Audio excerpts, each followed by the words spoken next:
looking for the last node. So there, we're gonna discuss how we actually look for the last node. But before that, we need to know why we're actually looking at the last node in the first place. So while the insertion algorithm seems pretty straightforward, there is one little snag. The first step has us place the new value as the heap's last node. But this begs the question, how do we find the spot that will be the last node? So while the insertion algorithm is straightforward, which we discussed in the previous video, there's one little snag. How do we actually insert that in the last node? So let's take a look again at the heap before we inserted the 40. So here, we know, looking at the diagram, that to make 40 into the last node would make it the right child of the 8, as that's the next available spot in the bottom row. A computer doesn't have eyeballs like that and doesn't see the heap as bunch of rows. All it sees is the root node and can follow links to child nodes. So the computer only sees the root node and can only follow this link. So how do you determine that in all cases?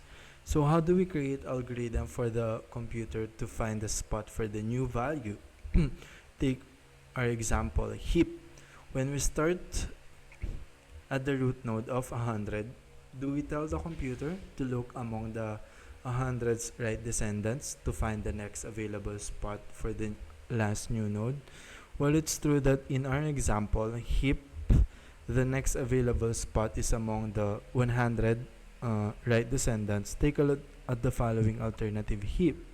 So in this heap, the next available spot for the new last node would be the 88's right child, which is among the 100's or 100's left descendants. Essentially then, just as important to search through a heap, it's impossible to efficiently find the heap's last node or next available spot to hold a new last node.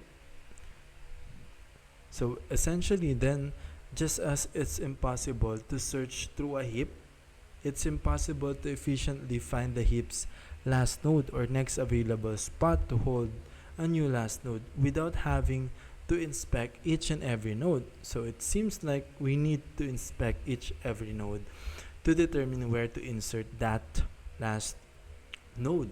So heap deletion. Before we conclude that, we're gonna discuss how do we actually delete heaps. So the first thing to know about deleting a value from a heap is that we only ever delete the root node.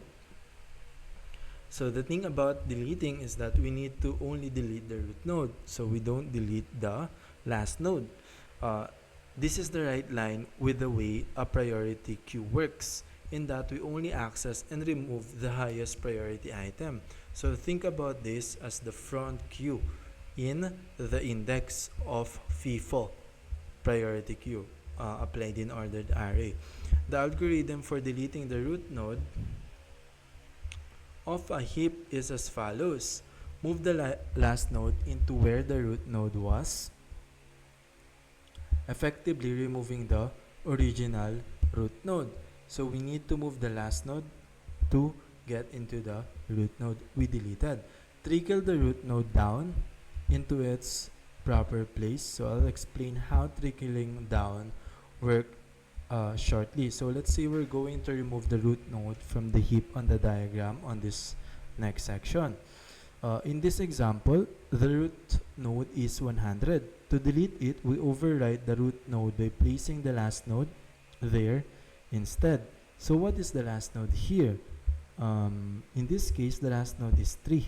So here, and place it where the 100 was. Now, we can leave the heap as it is, since the heap condition has been violated, and since the 3 is currently less than some, actually most, of its descendants. To make things right again, we need to trickle the 3 down until its heap condition has been restored. So now we can't leave the heap as it is once we delete the 100 and replace it by 3. we need to trickle down that tree to get into the balanced state of the heap again. Trickling down is a tad more complex than trickling up. Since each time we trickle a node down, we have two possible directions to where we will trickle it down. That is, we can either swap it with its left or right child. When trickling up, on the other hand, each node has only one parent to swap with. So trickling down is more tricky and complex than trickling down. Or trickling up is more tricky than trickling down. Here's the algorithm for trickling down. For the sake of clarity, we're going to call the node we're trickling the trickle node. Sounds gross, I know. We check both children of the trickle node and see which one is larger. If the trickle node is smaller than the larger of the two child nodes, we swap the trickle node with that larger child. So we swap it with the larger child. So the reason for that, you guess it, is because to satisfy the heap condition in which all of the parents must be greater than the child. So here, step 1, the tree, which is trickle node, currently has two children, the 88 and 25. The 88 is larger of the two, and since 3 is smaller than the 88, we swap the trickle node with 88. Step 2, the trickle node now has two new children, the 87 and the 16. The 87 is the larger one, and it's greater than the trickle node, so we swap the trickle node with 87. Step 3. The trickle node's children are currently the 86 and the 50. The 86 is the larger of the two, and it's also greater than the trickle node, so we swap the 86 with the trickle node. So we swap it with 86 because that's what's greater. At this point, the trickle node has no children that are greater than it. In fact, it has no children at all. So we're done as the heap condition has been restored. The reason why we always swap the trickle node with the greater of its two children is because if we swap it with the smaller one, we'd end up violating the heap condition immediately. Watch what happens when we try to swap the trickle node with smaller child. So let's start again with trickle node of 3 as our root. So here, let's swap 3 with 25, which is the smaller child. So as you can see, 25 became the parent of 88, which validates immediately the heap condition. So like insertion, the time complexity of deletion from a heap is O log n, as we have to trickle a node from the root down through all log n levels of the heap. So it's just O log n instead of On compared to unordered arrays in which we need to shift things to the left if we're deleting, or shift to the right when inserting. Heap versus ordered arrays. So at first glance, it seems that it's a wash. Ordered arrays are slower than heaps when it comes to insertion, but faster than heaps for deletion. However, heaps are considered to be better choice, and here's why. While O1 is extremely fast, O log n is still very fast, and On by comparison is slow. With this in mind, we can rewrite the earlier table this way. So insertion for ordered arrays On, for heap is O log n, for deletion is O1, while for heap is O log n.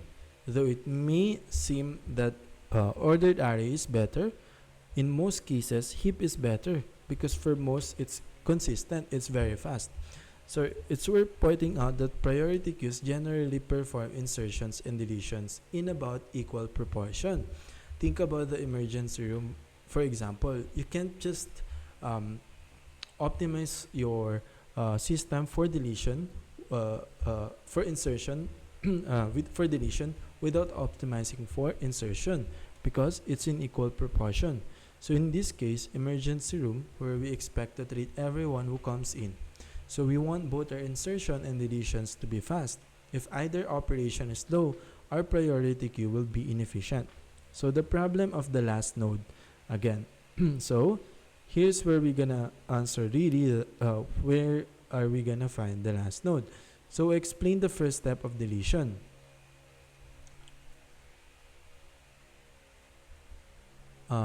requires us to move last node and turn it into the root node. So the first step of deletion require the last node to turn it to the root node. But how do we find the last node in the first place? Now, if you think about it, you'll realize that if we were to use other nodes, the heap would become incomplete. But this begs the next question. Why is completeness important for the heap? The reason why completeness is important is because we want to ensure our heap remain well balanced. To see this clearly, let's take another look at insertion. Let's say we have the following: 25, 20, 15, 8, and then 10. So if we insert 5 into the heap, the only way to keep the heap well balanced is making the 5 the last node. In this case, making it a child of the 10. So that's the only way for us to get into this last node. Any alternative to this algorithm would cause imbalance. Say in an alternative universe, the algorithm was to insert the new node into the bottom leftmost node, which we could easily find by traversing the left children until we hit the bottom. This would make the 5 a child of the 15. Our heap is now somewhat imbalanced, and it's easy to see how much more imbalanced it would become if we kept inserting new node at the bottom leftmost spot. Similarly, when deleting from a heap, we always turn the last node into the root because otherwise the heap can become imbalanced. Take again our example heap. So if in our alternative universe we always move the bottom rightmost node into the root position, the 10 would become the root node and would end up with an imbalanced heap with a bunch of left descendants and 0 right descendants. Now, the reason why this balance is important is because it's what allows us to achieve O log n operations, especially for insertion and deletion. In a severely imbalanced tree like the following one, traversing it could take O n step instead. But this brings us back to the problem of the last node. What algorithm would allow us to consistently find the last node of any heap, again without having to traverse all the nodes and optimizing it for O log n? Now, array as heaps. So this is the answer. We're gonna use an array as heaps. So because finding the last node is so critical to the heaps operation, we want to make sure that finding the last node is efficient. Heaps are usually implemented using arrays. The diagram on the next section shows how an array is used to store the values of a heap. So, like what I've discussed, heap are usually implemented using array.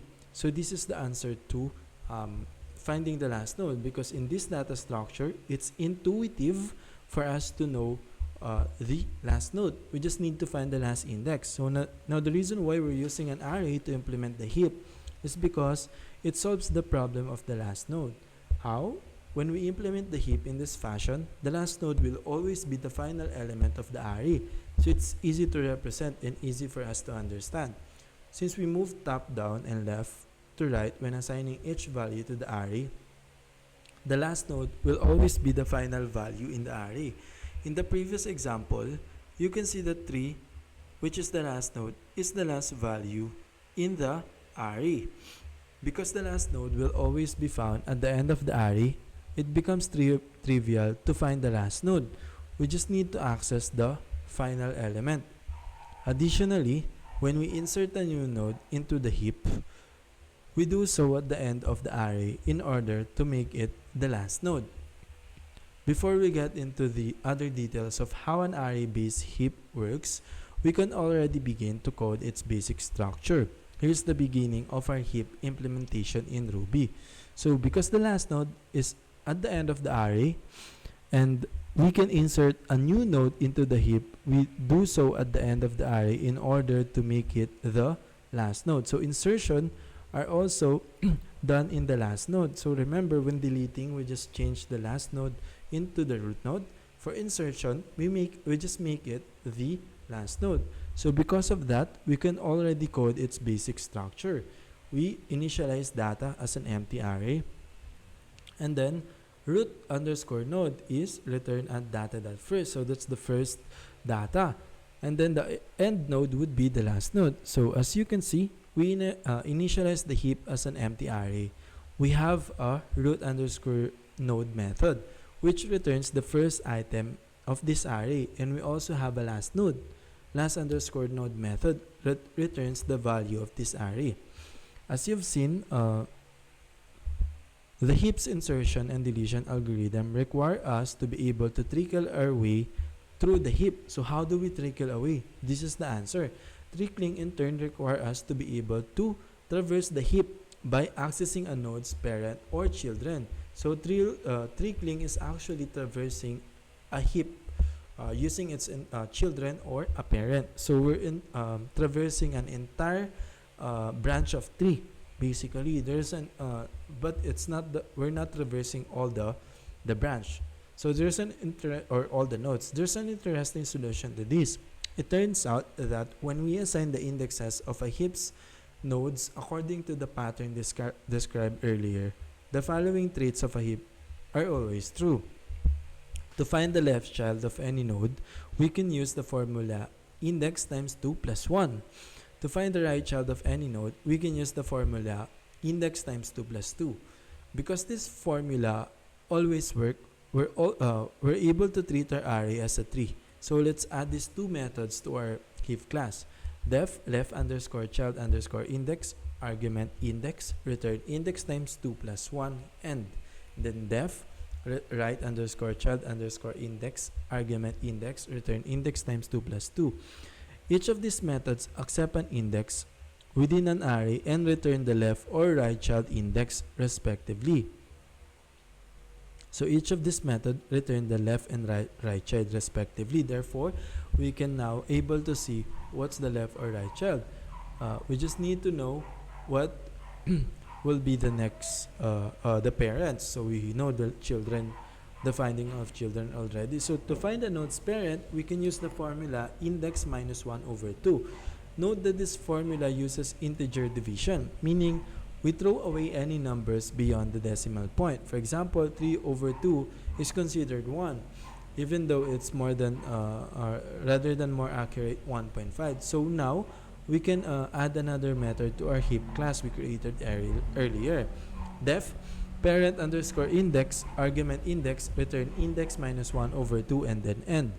Now, we have the essential elements of our heap in place. Let's implement insertion algorithm. So since we have already have the essential basic structure of the heap class, we can now code our insertion algorithm. We def insert with the argument value. Notice it's only have 1, and turn value into last node by inserting it at the end of the array at data less than value, and then keep track of the index of the newly inserted node. New underscore node underscore index equal at data dot length minus 1. So that's how we keep track of the index of the newly inserted node. So this will be the new index. So let's say we stop with 11 earlier. This will be the 12th index. Now, if the new node is not in the root position and it's greater than its parent node, so while new node underscore index greater than 0, so these are base case greater than 0. And while the new node underscore index and is greater than 0, and it's greater than its parent node, we swap the new node with the parent node. So if it's greater than its parent, because we can't have that, we swap that with the parent. So update the index of the new node. New underscore node underscore index equals to parent underscore and then end. So our insert method accepts the following the value we're inserting into our heap. So this is it. The first thing we do is make this new last node by adding it to the very end of the array. Next, we keep track of the index of the new node as we'll need it later. Right now, the index is the last index in the array. So we keep track of the index of the new node as we'll need it later. So this is how we keep track of that. Right now, the index is the last index in the array. So right now, it's the last index because we just inserted it. Next, we trickle up the new node to its proper place using while loop. So this is how we trickle up. While changing it, the value of the parent if it's the new node is greater than the parent. So this loop runs as long as two conditions are met. The main condition is that the new node is greater than its parent node. We also make a condition that the new node must have an index greater than 0. As funny things can happen if we try to compare the root node with its non-existent parent. So each time this loop runs, we swap the new node with its parent node since the new node is currently greater than the parent. We also then update the index of the new node appropriately.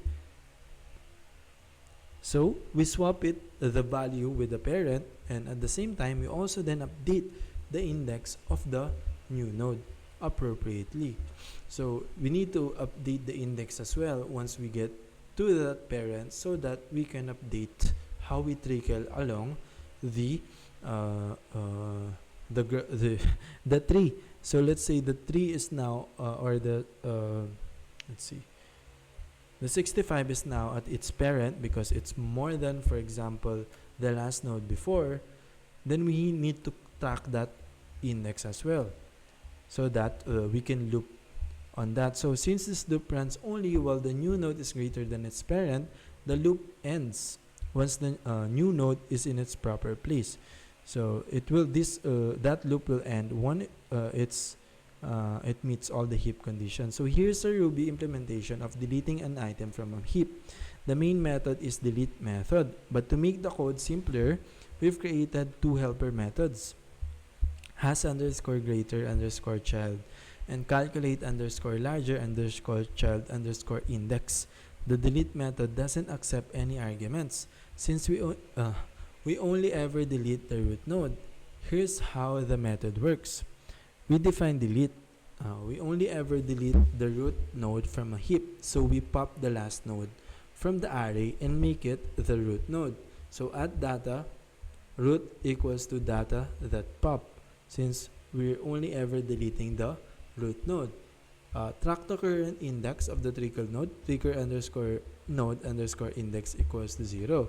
So the following executes the trickle down algorithm. So earlier, we've done the trickle up, which we have discussed that easier than trickle down. So now we're actually doing tracking the node again, the same way we track it in insertion, but the difference with insertion is we track that using at data.length -1, but here we track that using 0 because it's actually started from the root node or from 0. The following loop executes the trickle down algorithm. We run the loop as long as the trickle node has a child that is greater than it. So we're just applying the representation we have discussed already, in which we're only gonna ever be deleting a child that is greater than the two children. So while has underscore greater underscore child trickle underscore node underscore index larger underscore child underscore index equals to calculate underscore larger underscore child underscore index trickle underscore node underscore index, and swap the trickle node with its larger child, and then update trickle's node new index. As you notice, we swap and then the value, and we update the index. All the same properties or characteristics of this while loops. Now as you notice, we define the has underscore greater child and calculate larger underscore child index as a separate function for clarity.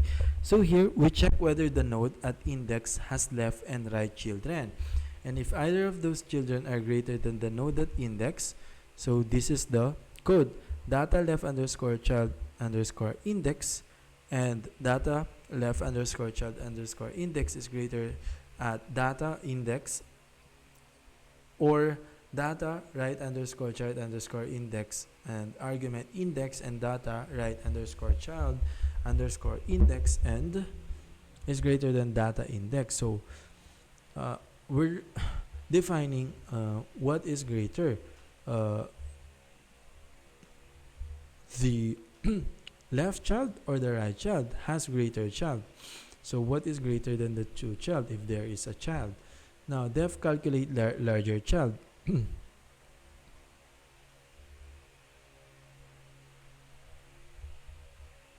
So if there is no right child, so if at data right child index, return left child index, since there's no right child, there's only left child, and then end.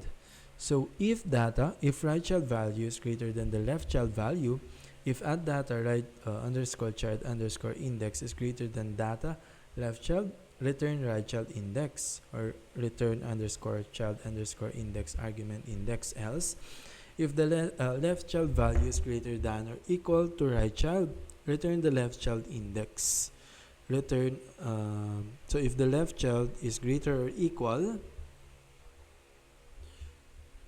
to the right child, return the left child index. So notice, if the left child value is greater than the right child, we return the left child index instead, or equal. So if it's equal, we prioritize the left. Okay, so return left child index end. So this is the calculate underscore larger child algorithm. First, we move the value from the array and make it the first value.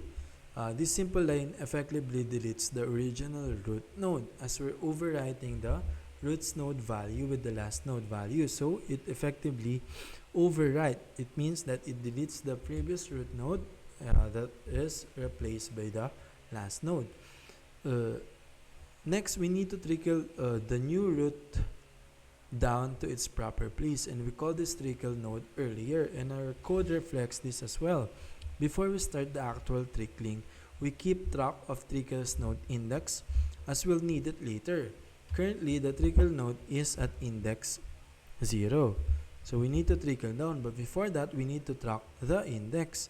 Now we then use a while loop to execute the trickle down algorithm. Again, we use a while loop, just as we do with the trickle up. The loop runs as long as the trickle node has any children that are greater than it. So as long as it has a children that are greater than it, and whether this loop will run. So notice that it doesn't determine yet which children is greater, whether it's left or right, and whether there is a left or right child. Now, so this line uses has greater child method, which returns whether a given node has any children who are greater than that node.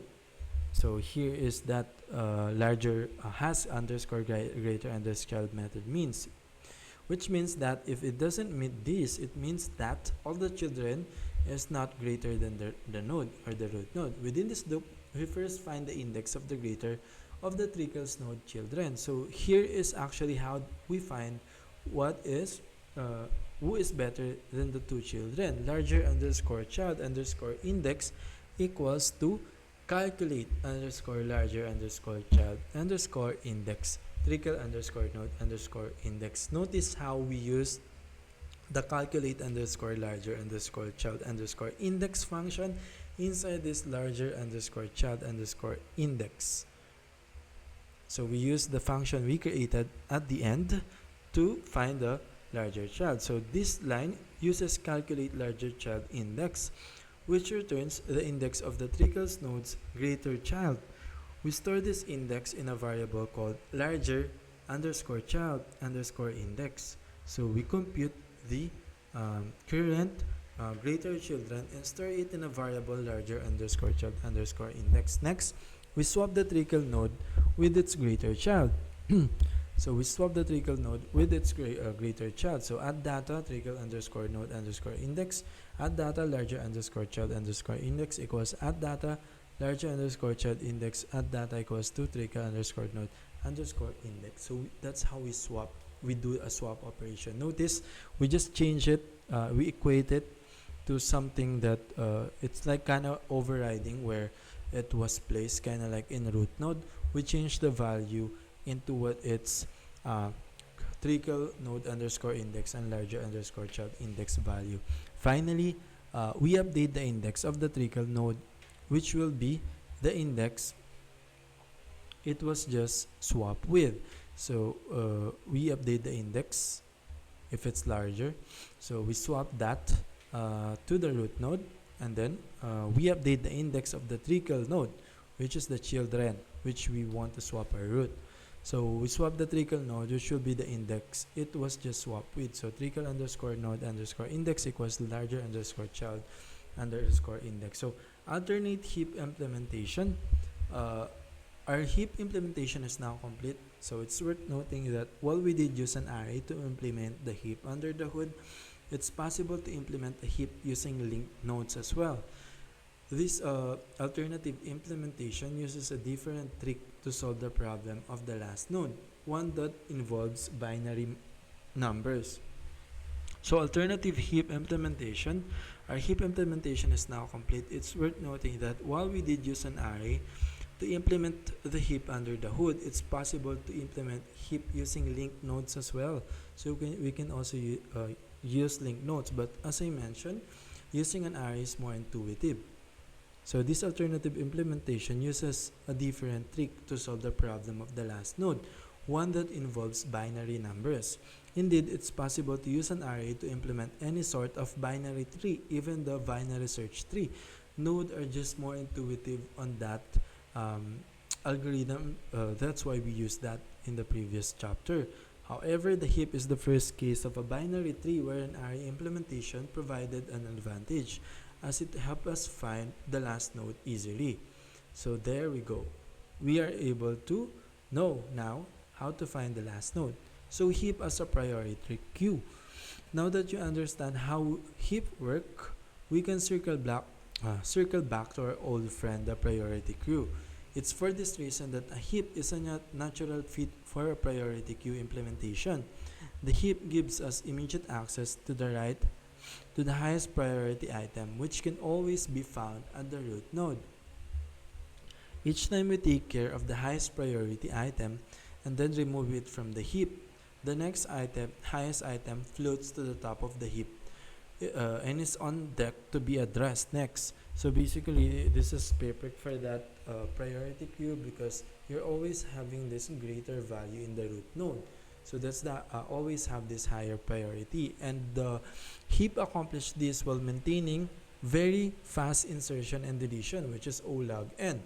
Contrast this to the ordered array, which requires much slower insertions of on in order to ensure that each of new value in it is in its proper place. It turns out that heaps weak ordering is its very advantage. So it's turned out that this unordered or chaos data is its advantage when it comes to this application. So notice, just because it's ordered doesn't mean the search for that is always better. So that's another intuitive answer for most. So you may think that the more organized you are in the real world, the more clean you are, the better you are at searching things. But that's not actually the case. It really depends on how you are organizing to begin with. So if you are using a triage room or emergency room and prioritizing for this, therefore you need to optimize yourself as an O log n, or in this case it may mean that not all of things needs to be organized for you to be able to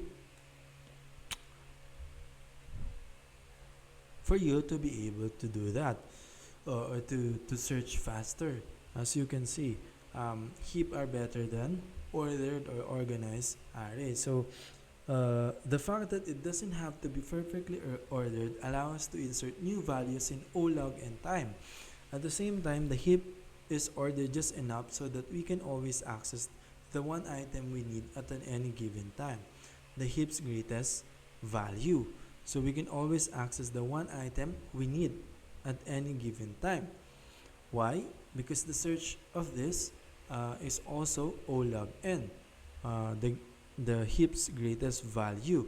So since the search is O log n, the insertion and the deletion has the same nature of searching through this branch of tree. It allows you to search fast as well.